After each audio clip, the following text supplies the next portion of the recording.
Siemaneczko widzowie, z tej strony Godlike. Niedawno na kanale zorganizowałem taką ankietę, w której się was pytałem, drodzy widzowie, czy jesteście zainteresowani remasterem Quake'a 2. Okazało się, że tak, że właśnie większość osób jest tą grą zainteresowana, bądź też właśnie nie ma nic przeciwko niej i dlatego dziś właśnie wpada recenzja Quake'a 2 remasterem. Tym razem będzie się bez jakichś podziękowań dla wydawców, no bo tytuł ten zadebiutował znienacka parę dni temu na organizowanym przez wydawcę wydarzeniu QuakeCon, to też jesteśmy już po premierze i tą grę zakupiłem samodzielnie. Oryginał zadebiutował w 1997 roku i teraz po 26 latach doczekał się remastera z mnóstwem poprawek. Pytanie, czy ta gra pomimo swojego wieku, czyli tych 26 lat na karku, wciąż daje fan? Sprawdźmy. Na początek tradycyjnie powiedzmy sobie, o co tutaj w ogóle chodzi. Wbrew powszechnej opinii akurat Quake 2 to nie jest sequel pierwszego Quake'a i w ogóle z tym pierwszym Quake'em niewiele ma wspólnego oprócz chyba samego strzelania. W skrócie gdzieś tak koło połowy XXI wieku ludzkość spotyka rasę obcych, która natychmiast przystępuje do działań militarnych przeciwko Ziemi. Ludzie wielokrotnie próbują z tymi obcymi właśnie nawiązać kontakt, natomiast ci obcy nie chcą się nawet przedstawić, a ich jedyną odpowiedzią jest po prostu agresja. Stąd ludzie zmuszeni są sami ich nazwać i tych obcych będących połączeniem takich części organicznych oraz metalu ochrzczono mianem Strogów. Strogowie natychmiast przystępują do próby podbicia Ziemi i zrzucają dziesiątki tysięcy żołnierzy w celu porwania populacji, żeby przerobić ich na swoich własnych żołnierzy w procesie zwanym strogifikacją.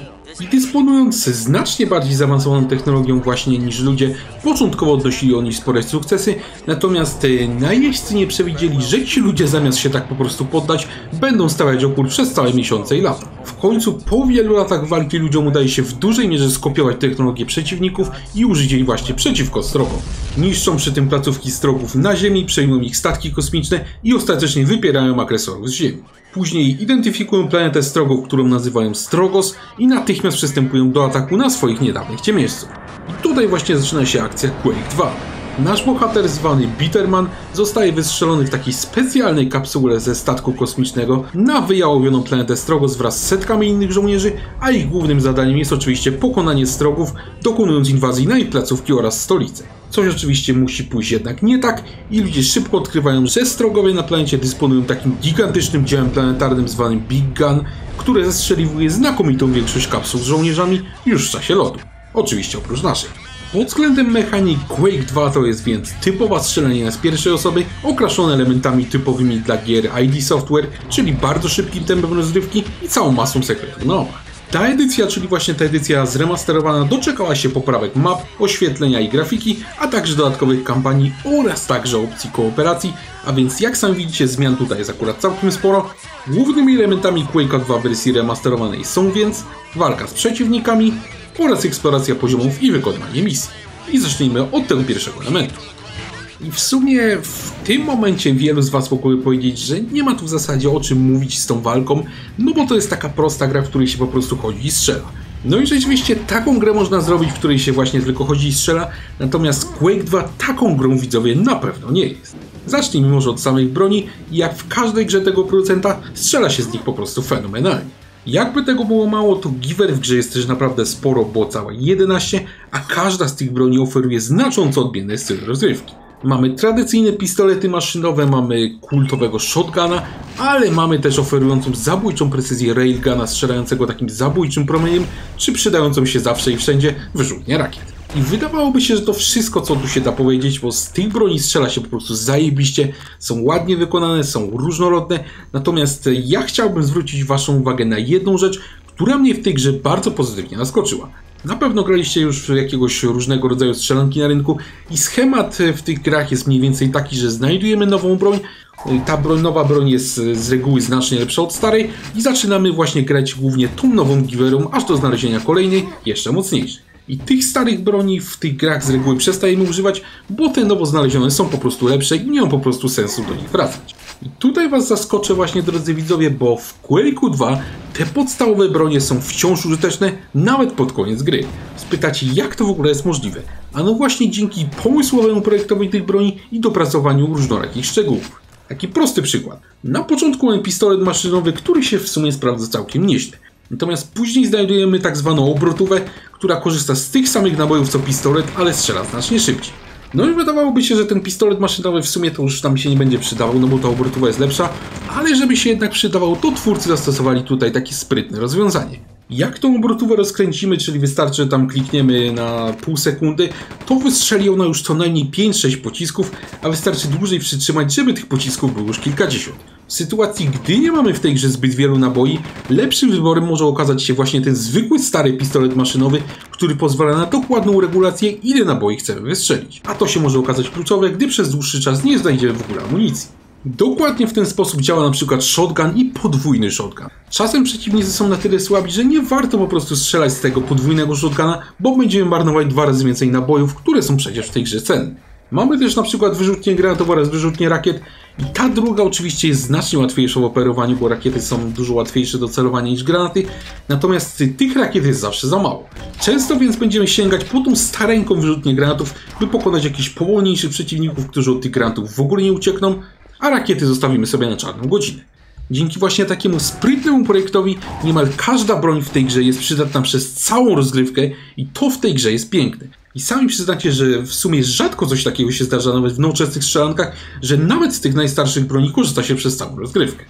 Praktycznie jedyne, do czego mógłbym się w tym temacie przyczepić, to jest całkowity brak jakiegoś systemu rozwoju broni, znanego chociażby z rebootu Dooma.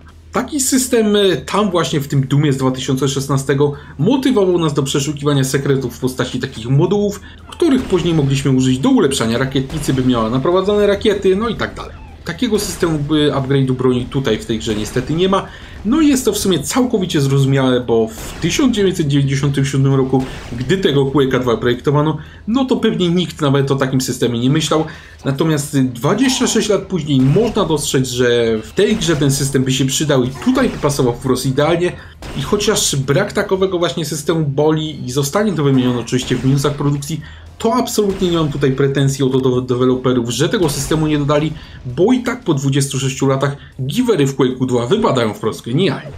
A skoro już o przeciwnikach zdążyłem wspomnieć, ci wypadają praktycznie tak samo jak bronie, czyli pomysłowo i z dopracowaniem szczegółów. Strogowie to jest agresywnie nastawiona rasa tworząca swoich żołnierzy z części organicznych oraz syntetycznych, czego rezultatem są takie zabójcze cyborgi, nierzadko również na swój sposób obrzydliwe. I tak samo jak bronie jest ich całkiem sporo, są oni różnorodni, są oni ciekawi i mają też swoje słabe punkty. Weźmy na przykład takiego gladiatora. Jest to taka hybryda człowieka i maszyny wyposażona w potężne działo właśnie railgun na ramieniu. Broń ta strzela w kilkusekundowych odstępach, jest bardzo celna i ma ogromny zasięg. Wydawałoby się, że będzie to właśnie jeden z najtrudniejszych przeciwników w grze właśnie przez tą broń, natomiast taki pomysłowy gracz szybko zauważy, że jeżeli szybko poruszamy się na boki, to ten gladiator nie będzie w stanie za nami nadążyć i wycelować i w taki sposób możemy go pokonać nawet bez utraty jednego punktu życia. Kolejny taki przykład to jest Berserker Strogów. On jest wyposażony w taki śmiercionośny holec na ramieniu wraz z opcją błyskawicznego doskoku do gracza i taki zestaw może nam zadać duże obrażenia nawet na końcowym etapie rozgrywki. Natomiast uważny gracz po pokonaniu kilkunastu takich przeciwników pewnie zauważy, że ten berserker może użyć swojego doskoku do nas jedynie gdy znajduje się w dużej odległości. Więc sekretem do pokonania tego przeciwnika bez utraty nawet jednego punktu życia jest więc coś, co wydawałoby się wbrew logice, czyli trzeba się do niego zbliżyć na tyle, żeby nie mógł do nas doskoczyć i jednocześnie nie mógł nas uderzyć. I w taki sposób można go pokonać bajecznie łatwo nawet jakąś podstawową broń. I o to właśnie chodzi w projekcie przeciwników w zasadzie w każdej grze, by pozostawić uważnym graczom takie delikatne wskazówki i celowo zaprojektowane pięty achillesowe w projekcie oponentów po to, by taki gracz mógł je sam odkryć i sam wykorzystać. Niedawno miałem przyjemność ogrywać taki tytuł Atomic Heart, gdzie ci przeciwnicy też byli właśnie świetnie zaprojektowani i tutaj w 26-letnim Quake 2 jest w tym aspekcie również naprawdę dobrze i to moim zdaniem zasługuje na uznanie. A to jeszcze, drodzy widzowie, nie koniec. Twórcy wraz z remasterem zdecydowali się wprowadzić tutaj kilku nowych przeciwników znanych z dodatków, ale najważniejszy nowy element to są poprawki sztucznej inteligencji naszych wrogów. Oni są teraz bardziej zwinni, są bardziej inteligentni, a niektórzy z nich nawet potrafią aktywnie unikać naszych pocisków, nawet padając przez chwilę na ziemię. Najbardziej zwinni z nich potrafią także podchodzić do nas zygzakiem, gdzie zauważą, że strzelamy i przyznacie, że to robi wrażenie i tego typu właśnie aktywne zachowanie oponentów ciężko znaleźć nawet w jakichś nowoczesnych strzelaninach, a co dopiero w remasterze 26-letniej gry. Niestety w tej beczce nowego AI znalazła się jednak łyżka dziegciu i wszystkiego poprawić się niestety nie udało. Podczas gry kilkukrotnie zdarzały mi się takie sytuacje, że przeciwnicy jakoś tak blokowali się, nie wiem, nie mogli znaleźć w ogóle do mnie drogi. Nie występowało to może co chwilę, natomiast zdarzało się jednak na tyle często, że muszę o tym wspomnieć i to w sumie stoi w takim kontraście do tych poprawek AI i właśnie naprawdę niezłej sztucznej inteligencji niektórych przeciwników, natomiast na szczęście przez znakomitą większość gry w tym temacie jest naprawdę dobrze. Wisienką na torcie walki jest wprost przerażająca wielu graczy brutalność, wylewająca się z tego tytułu po prostu hektolitrami. Mamy oszalałych od bólu, torturowanych Marines, których wrogowie rozcinają laserami, mamy ociekające krwią kobiety cyborgi, które na swój sposób są też seksowne, i mamy też przerażające stwory zwane mutantami, będące jednym z niewielu gatunków fauny na Strogosie. Do tego nasi przeciwnicy potrafią nawet zacząć walczyć między sobą, jeżeli zdarzy im się wzajemnie postrzelić w walce. Jedno, drodzy widzowie, jest pewne. Jeżeli zagracie w Quake'a 2, to Giver i potworów na pewno szybko nie zapomnicie, bo były one zawsze na poziomie tak wysokim, że ustanowiły nowy standard dla dziesiątek kolejnych gier w branży. Przejdźmy teraz do samej eksploracji i misji, których akurat w grze jest całkiem sporo. W zremasterowanym Quake'u 2 mamy do dyspozycji oryginalną kampanię z Quake'a 2, czyli to jest na jakieś 8 godzin zabawy. Do tego mamy 2 mission packi, które też są całkiem długie, tak jak podstawowa kampania. A do tego mamy też całkowicie nowy, duży dodatek przygotowany przez studio Machine Games od Wolfensteina oraz prawdziwą perełkę dla fanów, czyli wszystkie misje z Quake'a 2.64, będącego do tej pory ekskluzywem na Nintendo 64 właśnie. I zacznijmy może od tej oryginalnej kampanii, od której zresztą pewnie większość z Was startuje. Ta została w wersji remastered zmodyfikowana, wprowadzono tutaj kilka dodatkowych lokacji znanych właśnie z projektów gry, które jednak nie trafiły do tej pierwszej wersji gry, do tej pierwszej wersji sklepowej, a niektóre stare lokacje również streamingowało właśnie w celu ich poprawy. Jak więc trzyma się oryginalna kampania po poprawkach? Całkiem dobrze, chociaż może nie idealnie. Prezentowane w kampanii lokacje graficznie wciąż trzymają się naprawdę nieźle i w sumie są całkiem różnorodne, acz jednak nie są one na tyle różnorodne, by nie powodować efektu déjà vu.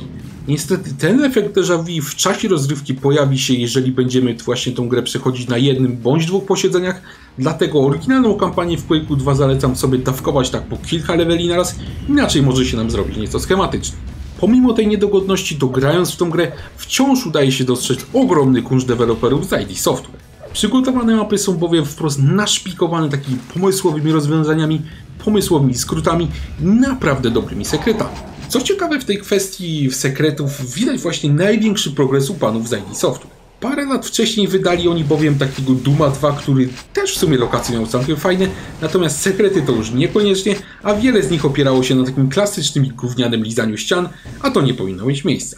I tutaj w tym Quake'u 2 wydanym parę lat później widać, że ci panowie deweloperzy odrobili lekcję, bo znakomitą większość sekretów w tej grze można znaleźć samemu, po prostu uważnie badając mapy i dostrzegając takie drobne szczegóły i wskazówki pozostawione przez ich twórców i właśnie o to chodzi. Samodzielne odkrywanie i rozwiązywanie takich zagadek w połączeniu z pokaźnymi nagrodami wewnątrz sekretów to jest prawdziwa przyjemność i to polecam każdemu. Szczególną uwagę w kwestii eksploracji chciałbym zwrócić na takie bardzo ważne i bardzo pożądane poprawki oraz usprawnienia systemu ekwipunku.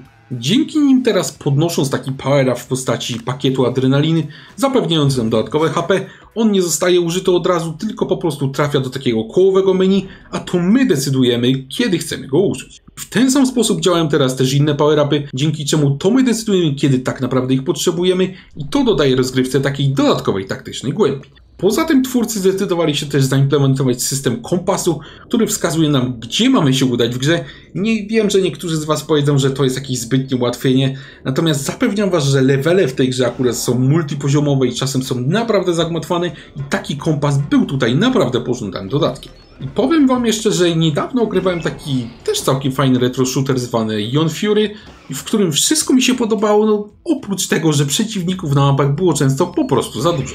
I wtedy myślałem, że może po prostu tak musi być, natomiast gdy wróciłem do tego Quake'a 2, to szybko zdałem sobie sprawę, że da się zrobić całkiem ciekawe i całkiem wymagające mapy bez miliarda stworów. Mapy w oryginalnej kampanii Quake'a 2 nie są właśnie naszpikowane jakimiś setkami kawałków mięcha, a i tak dałem duży fan, co zasługuje na uznanie.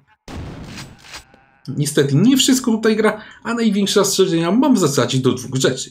Po pierwsze, w grze spotykamy na pewnych etapach innych ludzkich żołnierzy, jednak nie można z nimi nawiązać praktycznie żadnej interakcji, nawet jeżeli uchronimy ich przed śmiercią. Twórcy niby kiedyś tam tłumaczyli to, że ci żołnierze po prostu zwariowali od tych eksperymentów strogów i nie są w ogóle w stanie walczyć, No ale ja, drodzy widzowie, tego w ogóle nie kupuję i myślę, że gdyby ci strogowie mnie torturowali, to gdybym tylko miał okazję, to szybko bym chwycił za giwerę, żeby właśnie odpłacić im pięknym za nadobne. Niestety tutaj w tej grze napotkani ludzcy żołnierze tylko tam biegają w kółko i coś tam biadolą i ten całkiem ciekawy świat produkcji właśnie swoją sztucznością potrafią popsuć.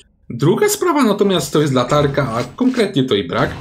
W tej grze jest bowiem czasami naprawdę cholernie ciemno, a doświetlać przestrzenie możemy praktycznie tylko za pomocą strzałów z karabinów, no co jest dosyć, przyznacie, chyba prymitywne. Przydałaby się tutaj taka latarka i co ciekawe, ta latarka jest obecna w niektórych dodatkowych misjach właśnie spoza kampanii i dlaczego do tej kampanii po prostu jej nie przeniesiono z tych misji dodatkowych, to ja nie wiem, ale cholernie by się tutaj przydała. Jak natomiast prezentują się te pozostałe kampanie w grze? No akurat różnie. I chociaż może nie są one tak dobre jak właśnie oryginalna kampania w kwestii lokacji czy tam sekretów, to i tak trzymają pewien poziom i oferują znacznie większą różnorodność lokacji od oryginału, bo zwiedzać będziemy chociażby jakieś mroźne stacje kosmiczne, czy też zrujnowaną wojną Ziemi. Do tego otrzymujemy też kilka nowych broni przeciwników i po raz pierwszy właśnie całą kampanię z mocno odmiennego Quake'a 2.64, co się chwali. Parę słów powiedzmy sobie teraz o samej grafice, która, jak już pewnie zauważyliście, jak na 26-letnią grę po lekkich poprawkach stoi na zaskakująco wysokim poziomie. Niektórzy z Was pewnie zauważyli jednak, że pomimo, że modele w tej grze są ok, to niektóre tekstury właśnie przeciwników nie są tak ostre, jak mogłyby być. Na początku ja w sumie też uznałem to za wadę tej gry, natomiast szybko zdałem sobie sprawę, że może właśnie tak miało być. Wiecie, jak się remasteruje stare gry, to czasami takie zbyt ostre tekstury w połączeniu z dość starymi modelami po tuningu mogłyby wyglądać jak zderzenie takich dwóch różnych światów, czyli wybijać z klimatu produkcji, który tutaj akurat naprawdę jest dobry. W taki właśnie sam sposób potraktowano też obecne w grze filmiki, czyli znacznie podniesiono ich jakość i rozdzielczość, natomiast dalej w nich widać takie nie do końca ostre tekstury na obiektach. Myślę, że o to chodziło deweloperom i w takim kształcie, jak właśnie jest to obecnie, twórcom udało się znaleźć taki złoty środek, który nie oferuje przesadnej ilości detali i jednocześnie zachowuje ducha oryginału i moim zdaniem to jest naprawdę fajne i w żadnym razie to nie jest minus. Nie podoba mi się natomiast to, że przy tych całych bajerach, czyli właśnie poprawkach grafiki, oświetlenia i nie ruszono chyba w ogóle skyboxów, czyli tła widzianego w oddali na mapach. Quake 2 to chyba jest jedyny tytuł, w którym mamy szansę zobaczyć cywilne struktury strogów z oddali w tle i bardzo liczyłem na to, że te skyboxy doczekają się właśnie dużych usprawnień. Niestety one są cholernie rozpikselizowane i chyba w ogóle ich nie ruszono, co moim zdaniem jest sporym błędem deweloperów i właśnie okrutnie gryzą się one z całkiem dobrymi teksturami i modelami obecnymi tuż obok. Jeżeli natomiast chodzi o wydajność, to jak już się pewnie domyślacie, nie mam w zasadzie o czym mówić. Wersja na Xbox Series X działa w pełnym 4K, nawet w 120 klatkach na sekundę, bez żadnego tam ścierwa w postaci rekonstrukcji obrazu, dzięki czemu obraz jest ostry jak żyleta, a gra jest wyjątkowo płynna. Przez całą grę nie odczułem chyba żadnych spadków FPS-ów, żadnych spowolnień i w sumie tak się zresztą w ogóle nie spodziewałem. Przejdźmy teraz do sterowania i podobnie jak w przypadku recenzji Everspace'a 2, będzie to sekcja wyjątkowo krótka, bo akurat sterowanie stoi tutaj na bardzo wysokim poziomie. Układ zaproponowany przez deweloperów jest bardzo prosty, on jest bardzo intuicyjny, działa praktycznie bez żadnych zastrzeżeń. Do tego twórcy wprowadzili też natywną obsługę myszki na konsoli, czego często domaga się wielu graczy i nie może się o to twórców doprosić. Tutaj taka obsługa jest od samego początku, więc w tą grę możecie sobie spokojnie zagrać na myszkę nawet na PlayStation czy na Xboxie i twórcom należą się za to słowa uznania. Jak natomiast jest z poziomem trudności? Już oryginał był całkiem dobrze zbalansowany, a właśnie takie delikatne poprawki remastera jeszcze tą kwestię poprawiły i jest po prostu dobrze. Od najniższego do najwyższego poziomu trudności ten tytuł, czyli Quake 2, powinien zapewnić nam odpowiednie wyzwanie dla każdego z nas. Nie będzie to też wyzwanie sztuczne, jak w postaci chociażby Wolfensteina 2. Ja całą grę przeszedłem na poziomie trudności koszmar i bawiłem się wprost znakomicie, drodzy widzowie. Sprawdziłem też pozostałe i myślę, że jeżeli każdy z Was ma tylko jakąś tam styczność ze strzelaniami, to na którymś tam poziomie trudności w tej grze spokojnie się odnajdzie. Remaster Quake 2 pokazuje, jak właśnie powinno się remasterować gry. Deweloperzy przygotowujący odświeżoną wersję gry nie postawili tylko na taki łatwy i drogi port, jak na przykład zrobił to Rockstar z tym swoim Red Dead Redemption na PlayStation. Tutaj przy okazji remastera dodano mnóstwo nowych map, dodano możliwość ogrywania gry w kooperacji, stuningowano balans, poprawiono grafikę, wprowadzono mnóstwo poprawek gameplayu i to zasługuje na uznanie. Czy wszystko w tej grze jest idealne? No nie jest, bo Czasami to AI przeciwników potrafi się zawiesić, a oryginalne lokacje robią się czasami schematyczne. Natomiast ten 26-letni Quake 2 po poprawkach nawet na tle dzisiejszych gier nadal potrafi zrobić naprawdę dobre wrażenie. Grę zakupimy obecnie za żałosne 40 zł, czyli jakieś półtorej flaszki, co jest moim zdaniem ofertą znakomitą i szczerze mówiąc nawet nie mrugnąłbym okiem, gdyby deweloperzy wołali za niego 2 razy tyle. Moim zdaniem ten tytuł jest wart w obecnym stanie co najmniej 100 i to wszystko pomimo swojego wieku, bo włożono w ten remaster naprawdę masę pracy. Do tego gra jest obecnie dostępna w Game Passie od samej premiery i możemy ją tam ograć bez dodatkowych opłat. Ja osobiście w tym remasterze Quake'a 2, drodzy widzowie, bawiłem się naprawdę dobrze i ten tytuł gorąco polecam nie tylko fanom produkcji, dla których to będzie prawdziwa perełka, natomiast polecam go także całkowicie nowym graczom, którzy z Quake'em 2 w ogóle nie mieli dotychczas do czynienia. Moim zdaniem ten tytuł, pomimo właśnie bardzo wielu lat na karku, wciąż trzyma się naprawdę dobrze i jest jak najbardziej wart zakupu. Jeżeli po obejrzeniu tej recenzji poczuliście ochotę na dobrego shootera, to nie krępujcie się i wskakujcie w remaster Quake'a 2 i kopcie tyłki strogą ku chwale ojczyzny, bo Quake 2 takim dobrym shooterem właśnie jest. Jeżeli ten materiał Wam się podobał, to zapraszam Was serdecznie do obserwowania kanału, bo takie filmy będą się na nim pojawiać regularnie. Zapraszam Was także serdecznie na fanpage Lupy Godlike'a na Facebooku, gdzie będę organizował giveawaye, ankiety, a także oczywiście z Wami dyskutował. Pozdrawiam i trzymajcie się.